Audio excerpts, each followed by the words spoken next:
ਜਲੰਧਰ ਦੀ Rachel Gupta ਨੇ ਖੁਦ ਛੱਡਿਆ ਜਾਂ ਫਿਰ ਖੋਹਿਆ ਮਿਸ ਗ੍ਰੈਂਡ ਇੰਟਰਨੈਸ਼ਨਲ ਦਾ ਤਾਜ, ਜਾਣੋ ਵੱਡਾ ਖੁਲਾਸਾ। ਦੱਸ ਦਈਏ ਕਿ ਜਲੰਧਰ ਦੀ ਰੇਚਲ ਗੁਪਤਾ ਨੇ ਮਿਸ ਗ੍ਰੈਂਡ ਇੰਟਰਨੈਸ਼ਨਲ 2024 ਦਾ ਖਿਤਾਬ ਜਿੱਤ ਕੇ ਇਤਿਹਾਸ ਰਚ ਦਿੱਤਾ ਸੀ, ਪਰ ਹੁਣ ਇਸ ਟਾਈਟਲ ਨੂੰ ਜਿੱਤਣ ਦੇ ਲਗਭਗ ਸਾਲ ਬਾਅਦ ਉਹਨਾਂ ਤੋਂ ਕਰਾਊਨ ਤਾਜ ਵਾਪਸ ਲੈ ਲਿਆ ਗਿਆ।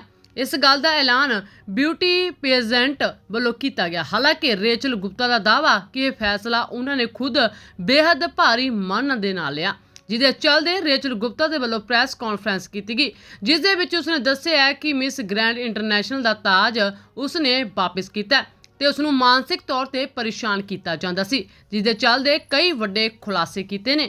पहली बात तो उनके पोस्ट करने से पहले मैंने ऑलरेडी अनाउंस कर दिया था कि मैं अपना क्राउन वापस ले रही हूँ। 7 मंथ्स के रेन के बाद मुझे उनके बारे में जो सच है वो पता लग ही गया है। उन्होंने मुझे जैसे ट्रीट किया है इन पिछले 7 महीनों में, वो मैंने सारा अपने एक वीडियो में समझाया है। मुझे बेसिक अमेनिटीज़ नहीं दिए थे, खाना नहीं दिया था खाने के लिए। मुझे काफ़ी दिनों के लिए कोई कांटेक्ट भी नहीं करते थे, उधर एक तरह से बुलाकर मुझे छोड़ दिया था। मुझे अपने वर्क के लिए बिल्कुल भी पेमेंट नहीं मिली। मुझे कॉन्स्टेंटली हरास करते थे, मेरे बॉडी के बारे में कमेंट्स बंद नहीं होते थे कि यहाँ वेट ज़्यादा हो गया है, यहाँ कम हो गया है, यहाँ से ये रिड्यूस करो, वो इंक्रीज़ करो। और इतना ज़्यादा मुझे मेंटली टॉर्चर और हरास किया गया 7 मंथ्स के लिए। पहले मैंने बहुत टाइम के लिए कोशिश किया कि मैं सेल हूँ, मैं स्ट्रॉन्ग रहूँ और पूरी इंडिया के लिए क्राउन जीता है, पूरी वर्ल्ड देख रही है, तो सबके लिए स्ट्रॉन्ग बनकर अपना काम करूँ। मैंने अपने सारे A to लेकर Z सारे ऑब्लिगेशंस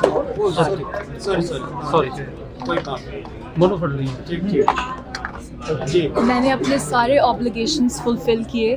उन्होंने मेरे से जो रिस्पॉन्सिबिलिटीज़ मुझे दिए, मैंने हर एक रिस्पॉन्सिबिलिटी फुल किया है। मैंने कभी भी कंप्लेन नहीं किया, किसी भी वर्क को नो नहीं बोला। And at the end of the day उन्होंने मुझे बिल्कुल सपोर्ट नहीं किया। मैंने बहुत रिस्पेक्टफुली एंड पोलाइटली उनसे बहुत बारी पूछा कि मुझे ये प्रॉब्लम्स फेस हो रही हैं, मैं सेफ़ नहीं हूँ या मुझे ये ठीक नहीं लग रहा, प्लीज़ इनको ठीक करो। उन्होंने बिल्कुल भी मेरे प्रॉब्लम्स का कोई सलूशन नहीं दिया। उन्होंने मुझे ब्लेम किया, मुझे थ्रेटन किया, मुझे और ऊपर हरास किया। उस पॉइंट पे मुझे स्टैंड लेना पड़ा अपने लिए। मैंने उनको बोला कि मैं ऐसे नहीं काम कर सकती, अगर आप मुझे नहीं सपोर्ट करोगे तो फिर मैं अपना रेजिग्नेशन आपको दे रही हूँ, बिकॉज़ मैं इन कंडीशंस में आगे नहीं काम कर सकती। उसके बाद मैंने सोशल मीडिया पर अनाउंस कर दिया कि मैं स्टेप डाउन कर रही हूँ। और उनके उस चीज़ के बाद जो उन्होंने मेरे अगेंस्ट पूरे वर्ल्ड में ऑनलाइन जो कैंपेन किया है, मेरे बारे में लाइज़ जो स्प्रेड की हैं, जो झूठे काइंड ऑफ इंसल्ट्स दे रहे हैं, जो फॉल्स क्लेम्स कर रहे हैं, वो आप देख सकते हो। मुझे और ज़्यादा हरास किया जा रहा है ऑनलाइन, मेरे बारे में वीडियोस बना रहे हैं, लाइज स्प्रेड कर रहे हैं बिना प्रूफ के। एंड ये सिर्फ कर रहे हैं मुझे टारगेट करने के लिए एंड मेरी रेपुटेशन ख़राब करने के लिए।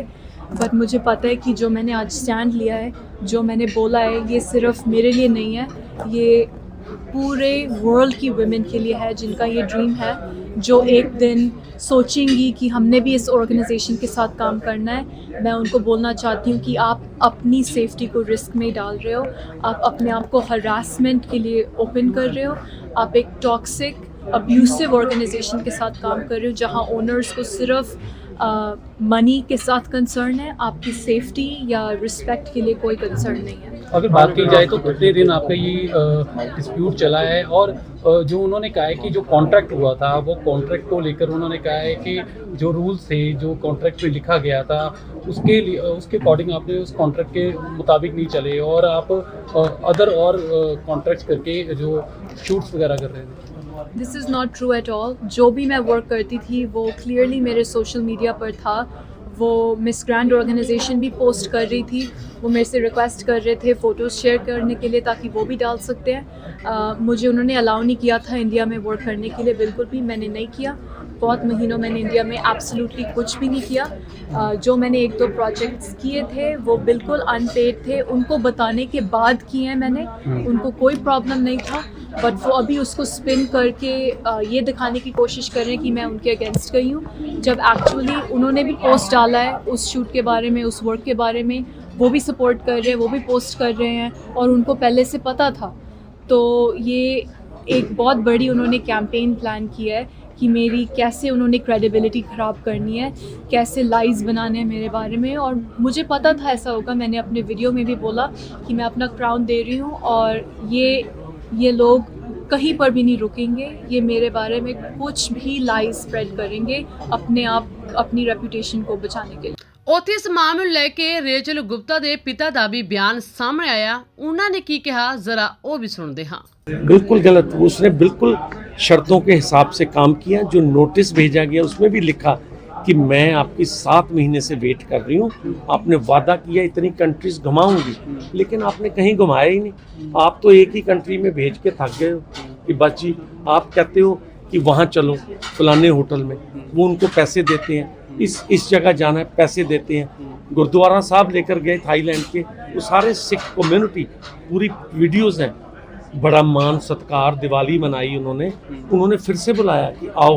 कहते नहीं जाना, वो पैसे नहीं देंगे, उत्थे नहीं आपा जाना। वो कहती मेरा धर्म है, मेरे को तुमसे ना गाड़ी चाहिए ना पैसा चाहिए, मेरा जो फ्री टाइम है I want to go there. मैं मेरे को लगता है मेरे घर आ गई हूँ अपने गुरुद्वारा साहब में। जब यहाँ भी उतरती है अमृतसर, सीधा गोल्डन टेम्पल जाती है। ठीक है, धार्मिक है, सारा कुछ करती है, लेकिन अगर आपको अलाउ ना करें तो क्या करेंगे? आप उनके अंडर हो, आपको जेल में बंद कर दिया गया है, आपको पूछ नहीं रहे हैं, आपको मैट नहीं दे रहे, आप कह रहे हो वेट बढ़ रहा है। कोई लीगल एक्शन लेंगे?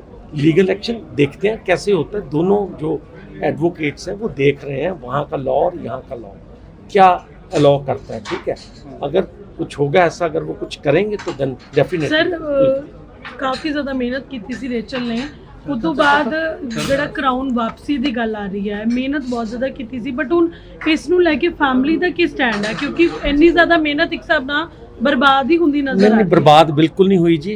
ये पूरे हिंदुस्तान दी कुड़ियां दे लिए एक मैसेज है। ਅਸੀਂ ਇਹਦੇ ਨਾਲ ਖੜੇ ਹਾਂ, ਤੁਸੀਂ ਸਭ ਲੋਕ ਖੜੇ ਹੋ। ਜੇ ਤੁਹਾਡੇ ਨਾਲ ਬਦਸਲੂਕੀ ਹੋਵੇ ਤੁਸੀਂ ਕੀ ਕਰੋਗੇ? ਤੁਸੀਂ ਘਰ ਆਓਗੇ, ਘਰ ਵਾਲੇ ਹੈਗੇ ਇਹਦੇ ਸੰਭਾਲਣ ਨੂੰ। ਪੂਰਾ ਪੰਜਾਬ ਹੈ, ਪੰਜਾਬ ਦੀ ਕੁੜੀ ਹੈ, ਹਿੰਦੁਸਤਾਨ ਦੀ ਕੁੜੀ ਹੈ, ਚੁੱਕਣਾ ਨਹੀਂ ਸਿੱਖੀ। ਝੰਡਾ ਆਪਣਾ ਉੱਪਰ ਇਹਨੇ ਚੱਕ ਕੇ ਰੱਖਿਆ ਔਰ ਨਾਮ ਕੀਤਾ ਹੈਗਾ ਅਸੀਂ ਇਹਦੇ ਨਾਲ ਹੈ। ਤੁਸੀਂ ਜਲਦ ਦੇਖੋਗੇ ਬਹੁਤ ਅੱਗੇ ਜਾਏਗੀ। She is very talented. ਇਹਦੀ ਭੈਣ ਵੀ ਰਿਆ ਗੁਪਤਾ ਉਹ ਲਿਰਿਲ ਦੀ ਐਡ ਕਰ ਰਹੀ ਹੈ, ਉਹ ਦੂਸਰੇ ਕਈ ਐਡਸ ਕਰ ਰਹੀ ਹੈ ਔਰ ਬਹੁਤ ਜਲਦ ਤੁਸੀਂ ਦੇਖੋਗੇ ਸ਼ੀ ਇਜ਼ ਇਨ ਫਿਲਮਸ। ਬਹੁਤ ਜਲਦੀ ਆ ਰਹੀ ਹੈ ਔਰ ਪ੍ਰੀਟੀ ਜ਼ਿੰਟਾ ਨੇ ਕੀਤੀ ਸੀ, ਅੱਜ ਉਹਨੂੰ ਇੰਨੀਆਂ ਜ਼ਿਆਦਾ ਮਿਲ ਰਹੀਆਂ ਹੈਗੀਆਂ ਬਲੈਸਿੰਗਸ ਮਿਲ ਰਹੀਆਂ ਹੈਗੀਆਂ ਤੇ ਨਿਕਲੇਗੀ। ਇਹਨੇ ਵੀ ਨਿਕਲ ਜਾਣਾ ਹੈਗਾ। ਇਹ ਘਰ ਆਈ ਹੈ, ਬਿਲਕੁਲ ਖੁਸ਼ ਹੈ। ਪਹਿਲਾਂ ਇਹ ਬੜੀ ਨਾਰਾਜ਼ ਸੀਗੀ, ਬੜੀ ਔਖੀ ਸੀਗੀ। ਖਾਣਾ ਹੁਣ ਘਰ ਇੱਕ ਆਵਾਜ਼ ਕੱਢਦੀ ਹੈ, ਨੌਕਰ ਚਾਕਰ ਅੱਗੇ ਪਿੱਛੇ ਹੈ, ਮਾਂ ਅੱਗੇ ਪਿੱਛੇ ਹੈ। ਲੇਕਿਨ ਜਦ ਤੁਸੀਂ ਉੱਥੇ ਬੈਠੇ ਹੋ, ਕਿੰਨੀ ਵਾਰੀ ਚਲੇ ਜਾਓਗੇ ਤੁਸੀਂ ਉੱਥੇ ਜਾ ਕੇ ਰਹਿ ਰਹੇ ਹੋ ਹੋਟਲਾਂ 'ਚ, ਇਹਦੇ ਨਾਲ ਰਹਿ ਨਹੀਂ ਸਕਦੇ। ਇਹਨੂੰ ਕਮਰਾ ਪਹਿਲਾਂ ਹੋਟਲ ਦਾ ਐਡਾ ਕੁ ਦੇ ਦਿੱਤਾ, ਬੈਗ ਵੀ ਨਹੀਂ ਸੀ ਖੁੱਲ੍ਹਦੇ। ਤੁਸੀਂ ਇਹਦੀ ਵੀਡੀਓ ਦੇਖੋ, ਨਹੀਂ ਖੁੱਲ੍ਹਦੇ। ਹੁਣ ਉਹਨਾਂ ਨੇ ਤਾਂ ਬੋਲਣਾ ਹੀ ਹੈ ਜੀ ਕਿ ਇੱਦਾਂ ਹੋ ਗਿਆ, ਉਹ ਨਹੀਂ ਕੀਤਾ। ਪਰ ਰਿਜ਼ਾਈਨ ਇਹਨੇ ਪਹਿਲਾਂ ਕੀਤਾ, ਇਹਨੇ ਪਹਿਲਾਂ ਨੋਟਿਸ ਦਿੱਤਾ, ਉਹਨਾਂ ਨੇ ਫੁੱਲਫਿਲ ਨਹੀਂ ਕੀਤਾ, ਇਹਨੇ ਫਿਰ ਆਪਣਾ ਜਿਹੜਾ ਕਰਾਉਣ ਉਹ ਦੇ ਦਿੱਤਾ। ਸਾਨੂੰ ਪੈਸੇ ਨਹੀਂ ਚਾਹੀਦੇ, ਇੱਜ਼ਤ ਚਾਹੀਦੀ ਹੈ। ਔਰ ਹਰ ਲੜਕੀ ਨੂੰ ਮੈਂ ਕਹਿੰਦਾ ਕਿ ਦੇਖੋ ਪਰਖੋ, ਜੇ ਨਹੀਂ ਚੰਗੀ ਤਰ੍ਹਾਂ ਪੇਸ਼ ਆਉਂਦੇ ਤੇ ਸਟੈਂਡ ਲਓ ਔਰ ਬੋਲੋ, ਰੇਚਲ ਦੀ ਤਰ੍ਹਾਂ ਬੋਲੋ, ਅੱਗੇ ਆਓ। ਠੀਕ ਹੈ। ਖੈਰ ਰੇਚਲ ਗੁਪਤਾ ਨੇ ਆਪਣੇ ਵੱਲ ਦੀ ਕਹਾਣੀ ਤਾਂ ਬਿਆਨ ਕਰ ਦਿੱਤੀ ਹੈ, ਪਰ ਆਰਗੇਨਾਈਜੇਸ਼ਨ ਦਾ ਇਸ ਦੇ ਬਾਰੇ ਕੀ ਕਹਿਣਾ ਹੋਵੇਗਾ ਉਹ ਵੀ ਦੇਖਾਂਗੇ। ਤਾਂ ਦੇਖਣਾ ਹੋਵੇਗਾ ਕਿ ਆਉਣ ਵਾਲੇ ਸਮੇਂ ਦੇ ਵਿੱਚ ਇਹ ਮਾਮਲਾ ਕੀ ਮੋੜ ਲੈਂਦਾ ਹੈ। ਹਕੀਕਤ ਟੀਵੀ ਪੰਜਾਬੀ ਲਈ ਜਲੰਧਰ ਤੋਂ ਦਵਿੰਦਰ ਕੁਮਾਰ ਦੀ ਰਿਪੋਰਟ।